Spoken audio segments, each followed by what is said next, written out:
A partir de agora, você assiste Verdade e Vida. Um programa da Igreja Presbiteriana do Brasil. É um privilégio estar de volta à sua casa, dando início a mais um programa Verdade e Vida. Hoje nós vamos tratar de um assunto extremamente empolgante e necessário para a vida da igreja. Vamos falar sobre o Pentecoste, o derramamento do Espírito Santo. Vamos tratar deste tema à luz de Atos 2, versos de 1 a 47. Chame a sua família, chame seus amigos pelo telefone, porque Deus tem uma palavra muito importante para a igreja brasileira. Verdade e Vida. Uma palavra de esperança para um mundo em crise. É com muita alegria que temos mais uma vez a presença do reverendo Ludgero Bonilha Moraes, pastor da Primeira Igreja Presbiteriana de Belo Horizonte e secretário executivo da nossa Igreja Presbiteriana do Brasil. Seja muito bem-vindo, reverendo. É um prazer poder estar aqui com você. Reverendo, eu falei de secretaria executiva. O que faz o secretário executivo da Igreja Presbiteriana do Brasil? A Secretaria Executiva tem uma responsabilidade imensa de arquivar e coordenar todas as ações da Igreja nos documentos e nas decisões que são tomadas através dos seus concílios, tanto o Supremo Concílio de nossa denominação, como também a cada ano a Comissão Executiva do Supremo Concílio, que se reúne para decidir de forma nacional os rumos e o planejamento de nossa igreja. Reverendo, o sistema de governo presbiteriano é o sistema ideal? O sistema de governo presbiteriano é o sistema bíblico. E sendo um sistema bíblico, nós entendemos que foi estabelecido por Deus de tal maneira que não haja propriamente o destaque de lideranças pessoais, mas que haja uma hierarquia de concílios da igreja. Visto que nós entendemos a doutrina da vocação, do chamado de Deus e que todos os membros da igreja exercem funções diferenciadas, ainda que todos tenham a mesma dignidade. Portanto, o sistema presbiteriano de governo é um sistema que destaca a hierarquia dos concílios, mantendo a igualdade dos seus membros, dos membros da igreja. O senhor faz parte de uma comissão permanente que tem estudado essa questão dos concílios. Como estão as ações dessa comissão? A nossa comissão já tem se reunido e o que nós estamos pretendendo é mostrar como funciona, na verdade, este sistema de nossa igreja, o sistema de governo eclesiástico de nossa igreja. Nós temos os concílios locais, que são os conselhos. Estes conselhos, as igrejas locais, se reúnem regionalmente naquilo que nós chamamos de presbitérios. Cada 4 igrejas, minimamente, compõem um presbitério. Cada 3 presbitérios, minimamente, compõem os sínodos da Igreja Presbiteriana do Brasil. E todos os presbitérios compõem aquilo que nós chamamos de Supremo Concílio de nossa denominação. O que nós estamos tentando mostrar é que o fato de termos 4 igrejas formando um presbitério, este é o número mínimo, mas não o número ideal. Queremos fortalecer os nossos concílios, fortalecendo os nossos presbitérios, fortalecendo os nossos sínodos, de tal maneira que os sínodos possam ser jurisdicionados numa região geográfica limitada pelos estados e os presbitérios limitados pelos municípios, pelas cidades. É esta visão que queremos passar para a Igreja Presbiteriana. Eu sou presbítero. E qual a importância dos presbíteros na vida eclesial da igreja? De suprema importância, visto que nós somos presbiterianos. E se somos presbiterianos, na verdade, nós entendemos que o governo dos presbíteros, ou melhor, o governo dos anciãos, porque a palavra presbítero significa ancião, é a mesma palavra na língua latina para senador, né? os presbíteros compõem, portanto, o governo de cada igreja local, o governo dos presbitérios, dos sínodos do Supremo Concílio. Nós entendemos que o governo não pode estar na mão de uma única pessoa. O governo presbiteriano é um governo colegiado, é um governo também que é exercido com pessoas que têm uma visão de servir a igreja, servir ao Senhor. É um governo qualificado, portanto, todos os presbíteros devem ser instruídos para a realização de sua função. É um governo também, segundo as Escrituras, um governo exercido por homens. Este governo é inspirado tanto no Antigo Testamento, com o governo dos anciãos no Antigo Testamento, como o governo inspirado no Novo Testamento, o governo dos presbíteros. Na verdade, a Igreja Presbiteriana tornou-se a inspiração dos mais importantes governos democráticos do mundo. E, então, por esta razão, os presbíteros exercem um papel de significativa importância em nossa igreja. Reverendo, encerrando assim a nossa entrevista, a sua igreja estará participando ou promovendo ali, hospedando o Congresso de Escola Dominical. Qual é o tema desse congresso e quando é que ele vai acontecer? Olha, vamos ter este congresso no mês de novembro, que vai acontecer do dia 12 ao dia 15 de novembro. Este congresso visa preparar melhor os superintendentes, os professores, as pessoas envolvidas com a escola dominical, de tal maneira que possamos realizar um trabalho mais adequado de formação da membresia de nossa igreja no conhecimento da palavra de Deus, das doutrinas que defendemos, do sistema de governo também que nós abraçamos. Então, o tema deste congresso é a importância da escola dominical na vida da Igreja Presbiteriana do Brasil. Reverendo, muito obrigado pela sua presença aqui no Verdade e Vida. Verdade e Vida. A palavra de Cristo para uma vida melhor. Nós vamos tratar do assunto proposto para hoje, que é o Pentecoste, o derramamento do Espírito Santo, à luz de Atos 2, de 1 a 47. A palavra de Deus nos diz que entre o Calvário e o Pentecoste, os discípulos estavam trancados de medo por causa da perseguição dos judeus. Mas depois que Jesus ressuscitou dentre os mortos e derramou sobre eles o Espírito Santo, eles enfrentaram açoites, prisões, ameaças e a própria morte, com coragem, com ousadia e com desassombro. A Igreja de Deus não pode caminhar vitoriosamente sem o poder do Espírito Santo. Nós não trabalhamos e não vivemos confiados nos nossos próprios recursos. Dependemos do poder que emana do trono de Deus. O Senhor Jesus Cristo vai nos ensinar que nós precisamos ser revestidos de poder antes de sairmos a campo para fazer a sua obra. E à luz do texto de Atos, eu quero trazer aqui algumas lições preciosas para a igreja evangélica brasileira, para a sua vida, para o seu coração. Em primeiro lugar, vamos ver a promessa do Espírito Santo. Jesus já havia dito para os seus discípulos: permanecei na cidade até que do alto sejais revestidos de poder. Permaneçam, porque a promessa do Pai vai se cumprir. A promessa feita lá no livro de Joel, e haverá e acontecerá depois que derramarei do meu Espírito sobre toda a carne.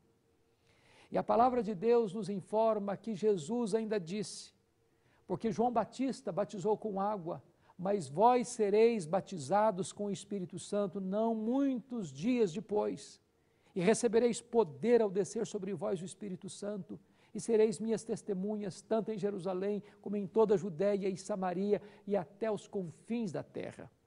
A promessa do Espírito Santo foi dada por Deus, e o Deus que promete é fiel para cumprir, porque Ele vela pela sua palavra em a cumprir. A segunda coisa que nós notamos nesse texto, depois da promessa do Espírito, é a busca e a espera pela chegada do derramamento do Espírito Santo. Atos 1,14 nos informa que depois que Jesus foi assunto aos céus, os 120 discípulos retornaram ao cenáculo e unanimemente oraram com perseverança durante 10 dias, até que num domingo pela manhã, às 9 horas da manhã, estando eles assentados e orando, o Espírito Santo foi derramado copiosamente sobre eles. É muito importante entender este princípio. Os derramamentos do Espírito Santo que aconteceram ao longo da história da igreja foram sempre precedidos por oração.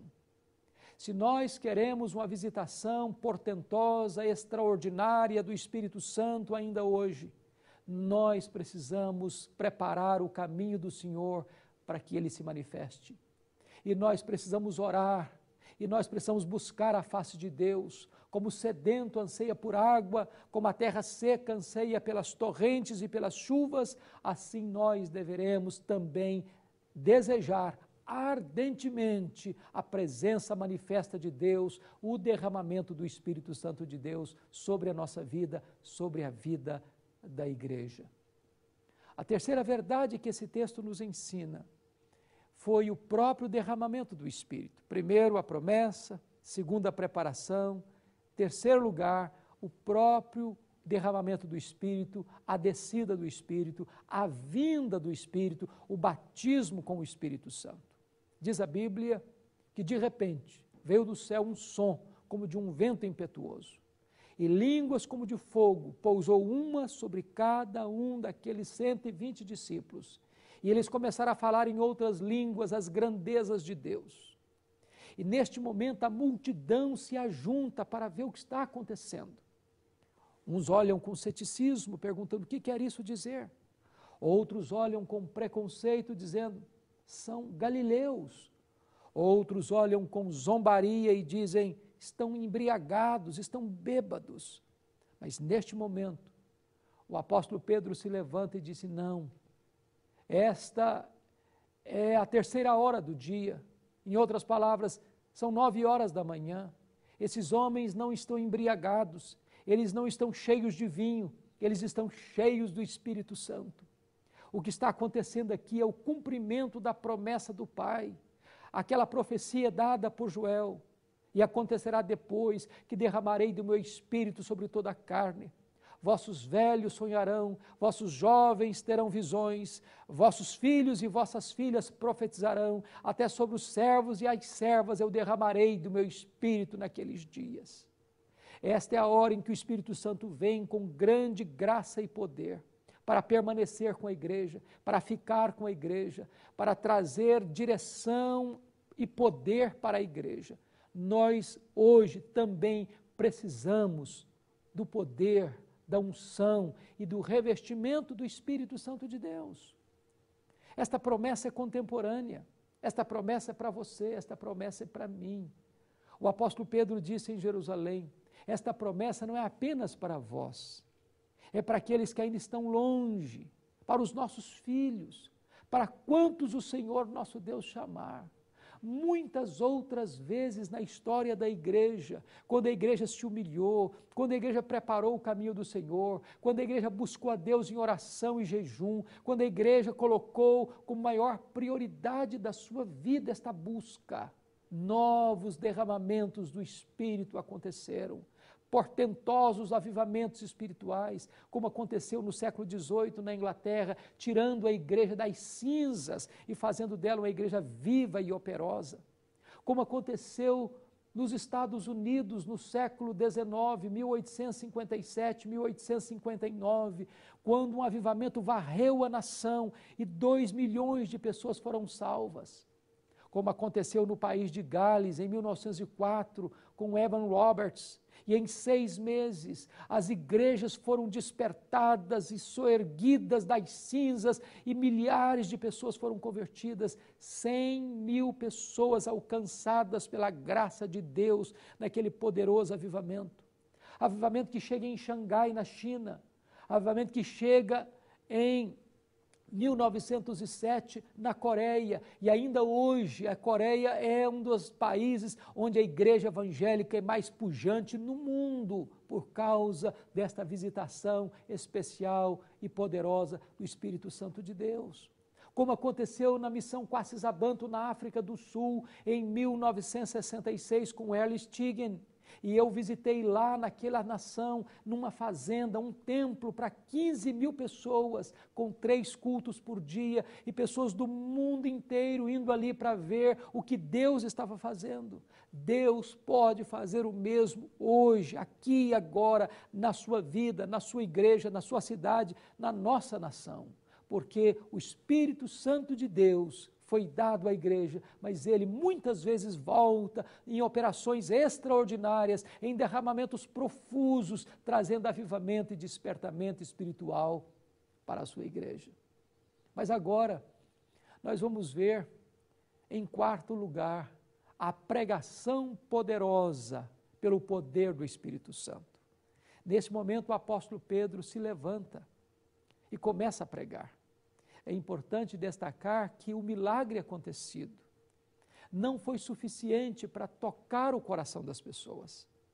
Nesta geração que valoriza tantos milagres, que fala tanto em milagres, que corre tanto atrás dos milagres, é muito importante entender que o milagre em si não é o Evangelho.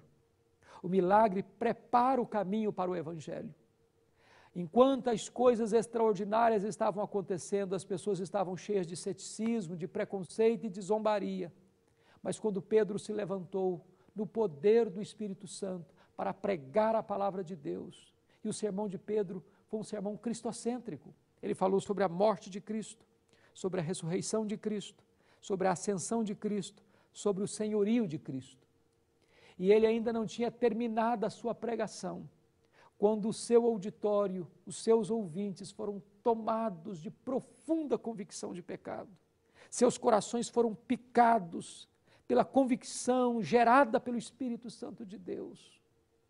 E eles então, compungidos, perguntaram para Pedro: o que vamos fazer diante dessas coisas? E Pedro respondeu a eles: arrependei-vos, e cada um de vós seja batizado em nome do Senhor Jesus, para a remissão dos vossos pecados, e recebereis o dom do Espírito Santo. E esta promessa não é apenas para vós, é para os vossos filhos, para aqueles que ainda estão longe, para quantos o Senhor, nosso Deus, chamar. E diz a Bíblia que naquele domingo, cerca de 3.000 pessoas foram convertidas a Cristo e foram batizadas e foram agregadas à igreja de Deus. Como nós precisamos deste avivamento, como nós precisamos desta visitação poderosa do Espírito Santo de Deus. Como a igreja hoje muitas vezes parece um deserto, está árida, num formalismo religioso seco, ossificado, falta vitalidade nos nossos cultos, falta alegria nos nossos cânticos, falta unção e poder nas nossas orações, falta santidade na nossa vida, e nós precisamos deste derramamento do Espírito que traga vida para a igreja, que traga alento para o corpo de Cristo, que traga despertamento espiritual para a igreja de Deus. A igreja for revestida com o poder do Espírito Santo, quando os púlpitos se tornarem fogueiras a aquecer os corações, quando a palavra de Deus for pregada com verdade, com poder, com unção do Espírito Santo, também os corações vão se derreter na presença de Deus, e nós veremos milhares e milhares de pessoas se rendendo aos pés do Salvador. Mas nós vamos ver agora, em último lugar, outra verdade gloriosa: a vida da igreja agora cheia do Espírito Santo de Deus. Uma coisa é ter o Espírito, outra coisa é ser cheio do Espírito. Uma coisa é ter o Espírito Santo presente, outra coisa é ter o Espírito presidente. Uma coisa é você ter o Espírito, outra coisa é o Espírito Santo ter você. Quando aquela igreja foi cheia do Espírito Santo, algumas coisas maravilhosas começaram a acontecer. Em primeiro lugar, aqueles crentes perseveravam na doutrina dos apóstolos. Uma igreja cheia do Espírito Santo não é uma igreja que corre atrás das novidades, não é uma igreja que busca os últimos elementos do mercado da fé, atraindo para si todas as práticas heterodoxas deste mundo que se corrompe e destas doutrinas novas que tentam entrar pela igreja para corrompê-la. Mas é uma igreja firme na palavra, firme na doutrina, uma igreja que não abre mão da verdade de Deus. Segundo, a igreja perseverava na oração. A igreja cheia do Espírito Santo é uma igreja que tem sede de Deus, mais do que das bênçãos de Deus. Hoje as pessoas estão procurando não Deus, mas o que Deus pode dar. Elas estão substituindo o Deus das bênçãos pelas bênçãos de Deus, substituindo o Criador pela criatura, substituindo o doador pela dádiva. Avivamento traz sede de Deus, fome de Deus, saudade de Deus. Terceiro lugar, aqueles crentes cheios do Espírito Santo perseveravam na comunhão e no partir do pão. Quando chega o avivamento, não tem espaço para brigas, para contendas, para disputas, para querelas, para divisões, para cismas. Nós estamos vivendo uma época em que há tantas brigas, tantas contendas no meio do povo de Deus. Precisamos ter um coração quebrantado para amar-nos uns aos outros, para acolher-nos uns aos outros como Deus nos acolheu.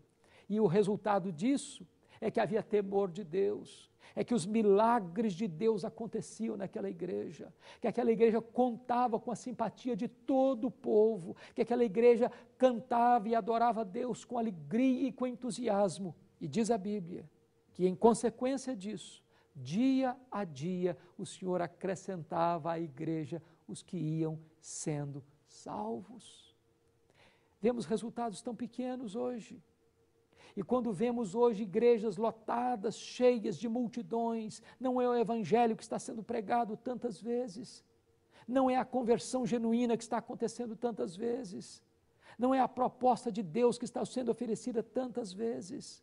Nós precisamos de um avivamento que ponha a igreja nos trilhos da verdade, que traga o evangelho de volta para os púlpitos, um avivamento que traga santidade para a vida da igreja, um avivamento que restaure a vinha do Senhor, um avivamento que ponha a igreja no centro da vontade de Deus. Este é o avivamento que nós cremos, que nós necessitamos, que a igreja de Deus precisa experimentar na nação brasileira.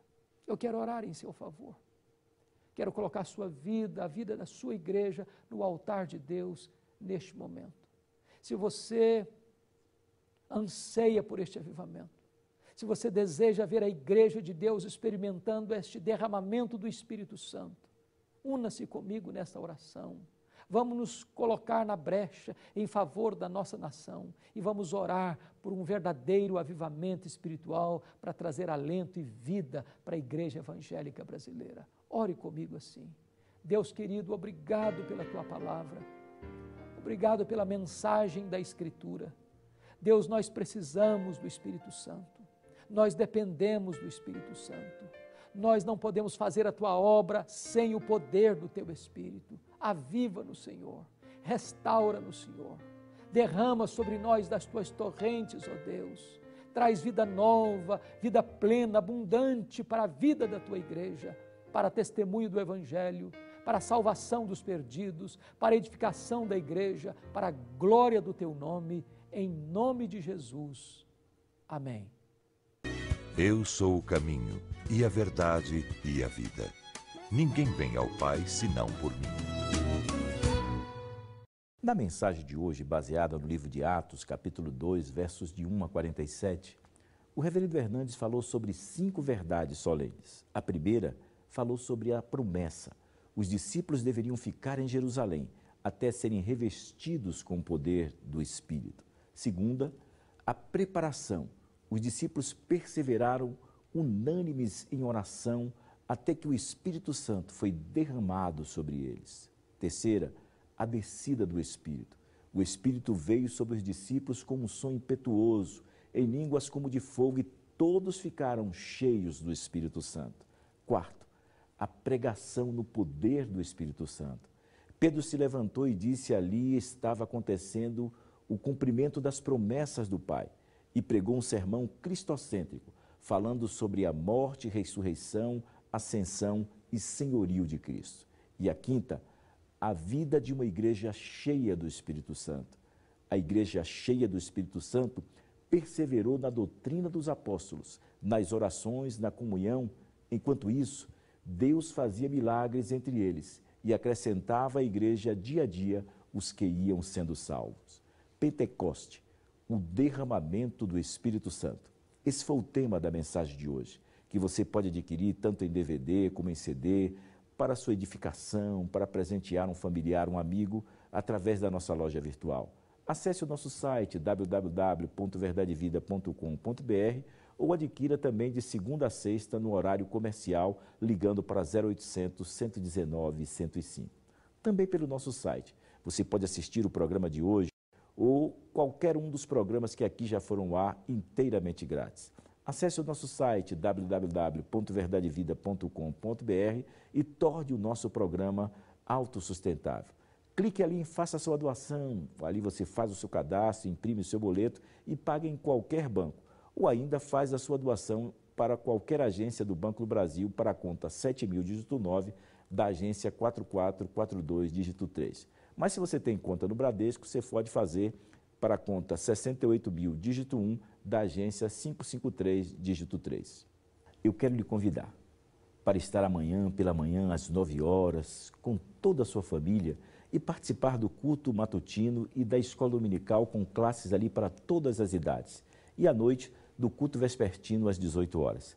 Entre no nosso site www.verdadevida.com.br e procure uma igreja e encontre a Igreja Presbiteriana do Brasil mais próxima da sua casa. Você que é de Salvador, na Bahia, não se esqueça do nosso compromisso logo mais às 9 horas com o pastor Hernandes, que estará no nosso café da manhã ali na Igreja Presbiteriana da Bahia, com pastores e líderes de toda a cidade do Salvador, estará ministrando a palavra de Deus. E você que assiste o nosso programa Verdade e Vida todos os sábados, nós queremos lhe abraçar logo mais, às 19h30 na nossa Cruzada Verdade e Vida, que será realizada no Templo da Igreja Batista de Sião, localizado ali na Praça 2 de Julho, no Campo Grande, ao lado do Teatro Castro Alves, onde teremos uma noite evangelística. Leve seu esposo, sua esposa, seu filho, colega, amigos, não crentes, que de certo serão impactados pela palavra de Deus.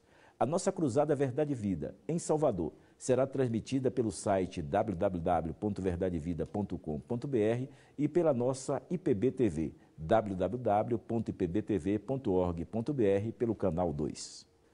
No mês em que a Reforma Protestante do século XVI completa seus 494 anos, nós já abordamos aqui 4 temas sobre a igreja: a morte de uma igreja, a restauração de uma igreja, a igreja uma comunidade terapêutica e Pentecoste, o derramamento do Espírito. No próximo sábado, teremos o nosso último programa dessa série abordando a igreja como tema: um clamor pelo fervor espiritual. Esse é o tema do nosso próximo programa, neste mesmo horário, nesta mesma emissora. Até lá, e que Deus muito o abençoe, e até a nossa cruzada, logo mais às 19h30, ali na Igreja Batista Sião.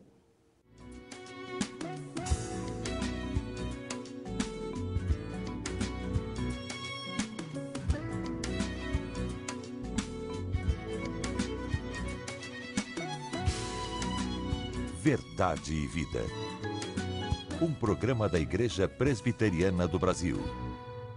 Eu quero convidar a todos os pastores e líderes da cidade de Salvador e região para um café da manhã no dia 22 de outubro, às 9 horas, na Igreja Presbiteriana da Bahia, número 17, no bairro Nazaré, em Salvador. Nesse dia eu estarei realizando uma palestra logo após o café sobre o tema A Trajetória de um Homem de Deus. E à noite, às 19 horas desse mesmo dia 22, estarei pregando pela graça de Deus na Cruzada Verdade e Vida, na Igreja Batista de Sião, situada na Praça 2 de Julho, ao lado do Teatro Castro Alves. Eu espero você lá. leve a sua família, forme também uma caravana da sua igreja. Vai ser uma grande festa espiritual.